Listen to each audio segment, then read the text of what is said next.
Monsieur le Premier ministre, honorables membres du CNT, Messieurs les membres du gouvernement, je voudrais avant tout propos m'incliner devant la mémoire de plusieurs centaines de civils tués au nord et au centre du pays, majoritairement par des groupes extrémistes entre les mois de mars et les mois d'avril. Mais également avoir une pensée pieuse pour les militaires des forces armées maliennes et les combattants des mouvements tombés pour la défense de leur population et de leur patrie. Monsieur le Premier ministre, nous déplorons que la République ne plaire pas de la même manière ces morts, notamment les récents massacres de masse dans la zone dite des trois frontières, à Ansongo, à Menaka et dans les Gourma. Pas de drapeau en berne, pas de deuil national. Ne sont-ils pas des Maliens? Pourquoi ce silence?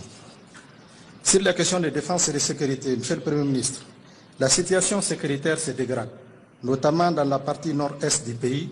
Aujourd'hui, des villes comme Andramboukan et Ndeleman sont abandonnées.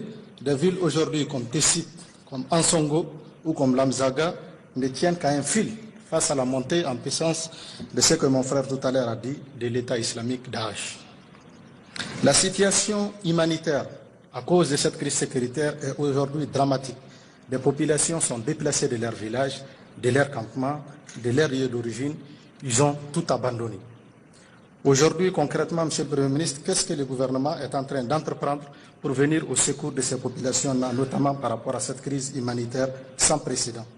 Cependant, je tiens aussi à féliciter les forces de défense et de sécurité pour la première fois qu'ils ont eu à mener des frappes aériennes dans la zone sud frontalière avec le Niger, dans la région de Menaka. Par rapport à la mise en œuvre de l'accord, Monsieur le Premier ministre, depuis 6 mois, malheureusement, il n'y a pas eu de CSA. Pourquoi?